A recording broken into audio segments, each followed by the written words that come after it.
Hello friends, कैसे हो आप सब। उम्मीद है बेहतर होंगे। आपका अपने यूट्यूब चैनल लर्न विद दिमाग में स्वागत है। आज की इस वीडियो में हम लोग पढ़ेंगे यादव वंश से आगे।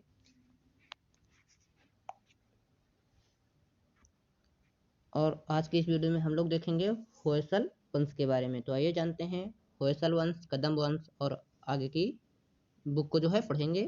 तो आइए शुरू करते हैं सामान्य ज्ञान की लूसेंट बुक को। पहला पॉइंट है होयसल वंश से संबंधित। द्वार समुद्र के होयसल वंश की स्थापना विष्णुवर्धन ने की थी। होयसल वंश की स्थापना जो है विष्णुवर्धन के द्वारा की गई थी।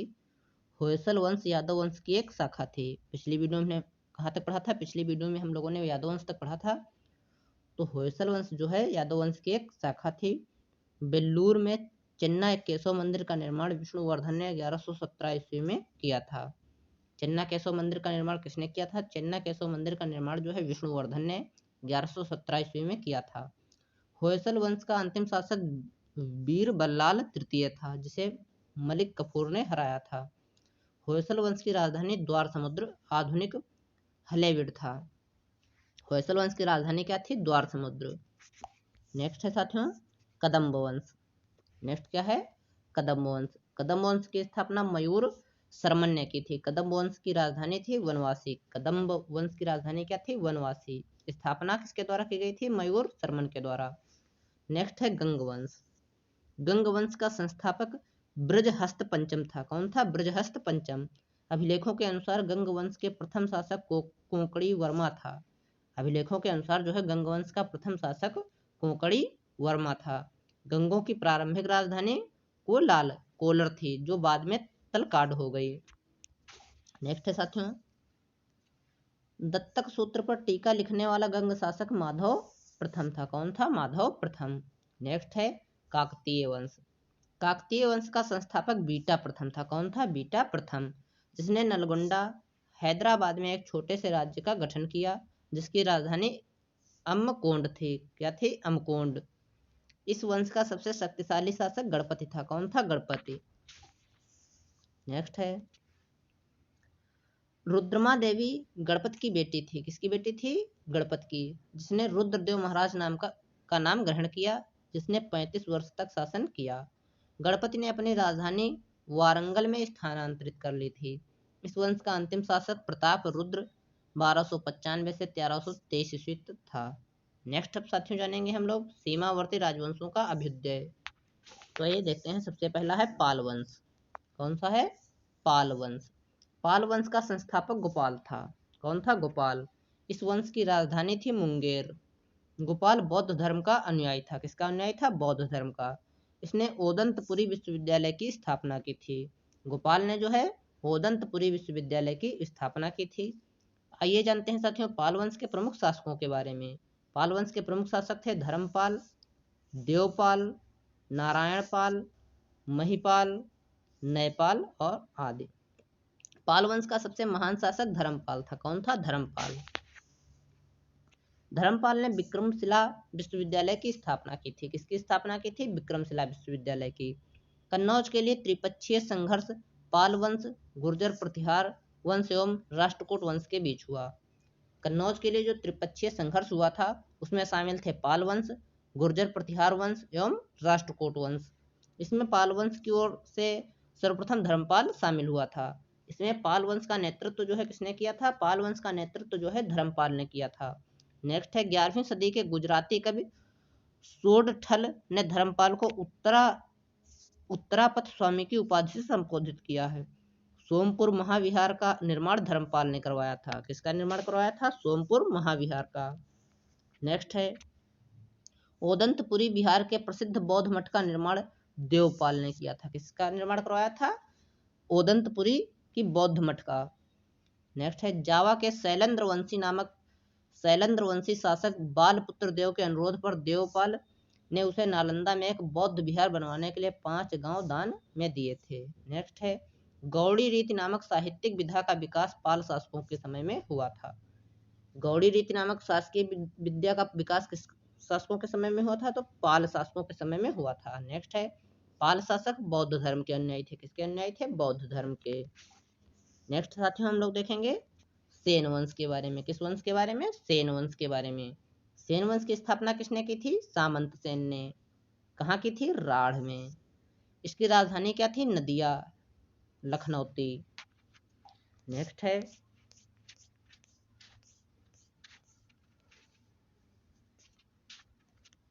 सेन वंश के प्रमुख शासक विजय सेन, बल्लाल सेन एवं लक्ष्मण सेन थे। कौन थे? विजय सेन, बल्लाल सेन एवं लक्ष्मण सेन। सेन वंश का प्रथम शासक विजय सेन था। कौन था? विजय सेन। विजय सेन जो है शैव धर्म का अनुयायी था। किसका अनुयायी था? शैव धर्म का। दान सागर एवं अद्भुत सागर नामक ग्रंथ की रचना सेन शासक बल्लाल सेन ने की थी। बल्लाल सेन ने जो है दान सागर एवं अद्भुत सागर नामक ग्रंथ की रचना की थी। अद्भुत सागर को लक्ष्मण सेन ने पूर्ण रूप दिया था। लक्ष्मण सेन ने जो है अद्भुत सागर को पूर्ण रूप दिया था। नेक्स्ट है लक्ष्मण सेन की राज्यसभा में गीत गोविंद के लेखक जयदेव, पवन दूत के लेखक धोई एवं ब्राह्मण सर्वस्व के लेखक हलायुद्ध रहते थे। लक्ष्मण सेन की राज्यसभा में कौन कौन रहता था? गीत गोविंद के लेखक रहते थे जयदेव, पवन दूत के लेखक थे धोई एवं ब्राह्मण सर्वस्व के लेखक हलायुद्ध जो है लक्ष्मण सेन की राज्यसभा में रहते थे। नेक्स्ट क्वेश्चन है हलायुद्ध लक्ष्मण सेन का प्रधान न्यायाधीश एवं मुख्यमंत्री था। हलायुद्ध क्या कौन था? हलायुद्ध जो है लक्ष्मण सेन का प्रधान न्यायाधीश था और मुख्यमंत्री था। नेक्स्ट है विजय सेन ने देवपाड़ा में प्रद्युम्नेश्वर मंदिर, शिव की विशाल मंदिर की स्थापना की थी। शिव के विशाल मंदिर की स्थापना किसने की थी? विजय सेन ने। कहाँ की थी? देवपाड़ा में। नेक्स्ट है सेन राजवंश प्रथम राजवंश था जिसने अपना अभिलेख सर्वप्रथम हिंदी में उत्कीर्ण करवाया। नेक्स्ट है लक्ष्मण सेन बंगाल का अंतिम हिंदू शासक था। लक्ष्मण सेन जो है बंगाल का अंतिम हिंदू शासक था। नेक्स्ट साथियों अब हम लोग जानेंगे कश्मीर के राजवंश के बारे में। तो आइए जानते हैं कश्मीर के राजवंश। कश्मीर पर शासन करने वाले शासक वंश कालक्रम से इस प्रकार थे। नंबर 1 था कारकोट वंश, द्वितीय था उत्पल वंश, तृतीय था लोहार वंश। नेक्स्ट पॉइंट है 627 ईस्वी में दुर्लभ वर्धन नामक व्यक्ति ने कश्मीर में कारकोट वंश हिंदू वंश की स्थापना की थी। हेन सांग ने उसके शासनकाल में कश्मीर की यात्रा की। कारकोट वंश का सबसे शक्तिशाली राजा ललितादित्य मुक्तापीड था। कौन था? ललितादित्य मुक्तापीड। कश्मीर का मार्तंड मंदिर का निर्माण ललितादित्य मुक्तापिंड के द्वारा करवाया गया था। किसके द्वारा? ललितादित्य मुक्तापिंड के द्वारा जो है कश्मीर के मार्तंड मंदिर का निर्माण करवाया गया था। नेक्स्ट है कारकोट वंश के बाद कश्मीर पर उत्पल वंश का शासन हुआ। इस वंश का संस्थापक अवंतिवर्मन था। कौन था? अवंतिवर्मन। अवंतिपुर नामक नगर की स्थापना अवंतिवर्मन ने की थी। किसने की थी? अवंतिवर्मन ने। अवंतिवर्मन के अभियंता सुय ने सिंचाई के लिए नहरों का निर्माण करवाया। 980 ईस्वी में उत्पल वंश की रानी रिद्दा एक महत्वाकांक्षी शासिका हुई। उत्पल वंश के बाद कश्मीर पर लोहार वंश का शासन हुआ। किसका शासन हुआ? लोहार वंश का। लोहार वंश का संस्थापक संग्रामराज था। कौन था? संग्रामराज। संग्रामराज के बाद अनंत राजा हुआ। कौन हुआ? अनंत। इसकी पत्नी सूर्यमती ने प्रशासन को सुधारने में उसकी सहायता की। नेक्स्ट है लोहार वंश का शासक हर्ष विद्वान कवि तथा कई भाषाओं का ज्ञाता था। नेक्स्ट है कल्हड़ हर्ष का आश्रित कवि था। कौन था? कल्हड़। नेक्स्ट है जयसिंह लोहार वंश का अंतिम शासक था। जयसिंह जो है लोहार वंश का अंतिम शासक था जिसने 1128 ईस्वी से 1155 ईस्वी तक शासन किया। जयसिंह के शासन के साथ ही कल्हड़ की राज तरंगड़ी का विवरण समाप्त हो जाता है। नेक्स्ट साथियों है कामरूप का वर्मन वंश। क्या है? कामरूप का वर्मन वंश। तो आइए जानते हैं कामरूप का वर्मन वंश के बारे में कुछ संक्षिप्त जानकारी। 4वीं शताब्दी के मध्य कामरूप में वर्मन वंश का उदय हुआ। इस वंश की प्रतिष्ठा का संस्थापक पुष्यवर्मन था। कौन था? पुष्यवर्मन। इसकी राजधानी प्राग ज्योतिष नामक स्थान पर थी। कालांतर में कामरूप पाल साम्राज्य का एक अंग बन गया। नेक्स्ट साथियों जानेंगे हम लोग अब राजपूत राजवंशों की उत्पत्ति के बारे में। तो आइए जानते हैं राजपूत राजवंशों की उत्पत्ति। और सबसे पहले देखते हैं गुर्जर प्रतिहार वंश के बारे में। मालवा का शासक नागभट्ट प्रथम गुर्जर प्रतिहार वंश का जो है संस्थापक था। कौन था? नागभट्ट प्रथम। नागभट्ट